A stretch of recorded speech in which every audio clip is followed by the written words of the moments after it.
বরাবরই শৈশব জিনিসটা আমার অনেক টানে। বর্তমানে কেমন আছি কইতে পারি না, কিন্তু আশেপাশে সবকিছু দেখে মনে হয় কি ছোটকালে অনেক ভালো আছে। কোনোভাবে যদি দিনগুলো ফিরা পাই, কপাল থেকে অনেক কিছু উঠতে গেছে। এর মধ্যে একটা মেন জিনিস হচ্ছে মায়ের হাতের খাবার, বাবার ভালোবাসা। মা দুনিয়া বাচ্চা আছে, বাবা বাচ্চা নাই, কিন্তু মায়ের গায়ের রথ আর আগের মতো নাই। তারে দেখতে আর একটু ঘুরতে ফিরতে মাঝে মাঝে নারায়ণগঞ্জ শহরে আসি। এই কারণটা যেদিন থাকবে না সেদিন কিন্তু নারায়ণগঞ্জ শহরে আর আসবো। এই শহরে আসলে এক না একদিন আমি বের হয়ে আশেপাশে ঘুরি, রাস্তাঘাট দেখি। এই যে আশেপাশের প্রকৃতি দেখতেছেন, এগুলা কিন্তু এক সময় এরকম ছিল, এখন কিন্তু রাস্তা সাইডে লেক, বড় বড় ল্যাম্প শেড, পাকা রাস্তায় সমানে রিক্সা চলে। আশেপাশে কত সুন্দর সুন্দর জায়গা হইছে, মানুষ আইসা পার্কে পার্কে ঘুরে। অথচ এক সময় এইসব জায়গায় কিন্তু বস্তি ছিল, ময়লা ডোবা ছিল, পুকুর ছিল, বিশাল সাইজের মাঠ ছিল, কত খেললা বেড়াইছি, আহারে পুষ্কুনুতে সাঁতার কাইটা বেড়াইছি সারাটা দিন। খেলাধুলা, সাঁতার, দুষ্টুমি, আড্ডা, মাস্তি, কত কিছু যে করছি এইখানে। বৈশা বৈশা ভাবতাছিলাম, ঘুরে ঘুরে সব দেখতেছিলাম। ঢাকা শহরে বন্দি থাইকা এইগুলো দেখা হয় না। বড় বড় অট্টালিকা যারা থাকে তারা না এই দুনিয়ার মর্ম বুঝে না। এই দুনিয়া যে কত কিছু করার আছে, কত কিছু দেখার আছে, ওইটা শুধুমাত্র নিস্তালার মানুষেরাই বুঝে, যারা ঘর থেকে বাইর হয়, যারা আশেপাশে ঘুরে ফিরে, যারা হচ্ছে বাস্তবতা দেখা বড় হয়েছে। আঙ্গো বাপ মা আঙ্গো ছাইড়াই বড় করছে, আমরা সারাদিন মাঠে ঘাটে খেললেই বড় হয়েছি।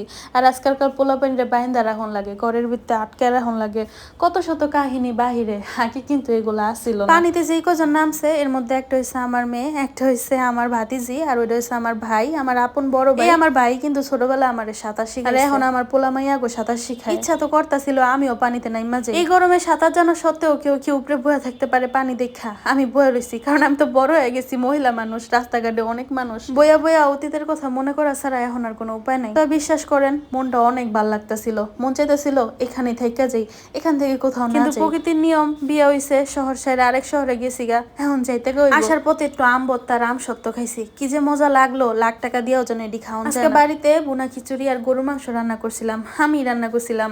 আমার মা বাচ্চা আছে কিন্তু রান্না বান্না করতে পারে না, নিজেরই করতে। যেহেতু চইলা যাবো, বড় বোনেও দেখা করতে আসছে, বড় বোনের সাথে সবার সাথে আজকে দুপুরে মন্ডা বইরা খাবার খাইলাম, এত ভাল লাগলো। সবসময় যে খাবার খাই না, একলা একলা খাবার খাই, আমার আশেপাশে কেউ থাকে না, আমি বিয়ার পর থেকে একা একা খাবার খাই। একা একা খাবার খাইতে আমার কিন্তু ভাল লাগে না, কিন্তু ইচ্ছা করে খাই, কারণ এখানকার মানুষ কেউ কারোর সাথে বসে খাবার খায় না, কেমন যায়। অথচ আমরা কিন্তু সব সময় সবার সাথে ফ্যামিলির বইসা একসাথে খাবার খায় বড় হইছি। মায়ের আনতো, বাপে কইতো গোসলটা তাড়াতাড়ি কইরা ভাত খামু, সবাই মিল্লা বইতাম, সবাই একলগে আইতো, তারপরেই ভাত বাড়তো, তারপরে খাইতাম।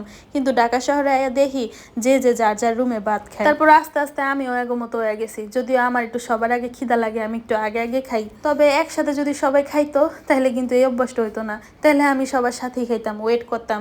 যেহেতু সবাই আলাদা আলাদা খায়, আমি এখন আর কারোর লেগে ওয়েট করি না, আমার খিদা লাগলে আমি খাইয়াবো। আর আমার গলার সুর শুনে তো বুঝতে পারছেন আজকে মনটা ভালো নাই।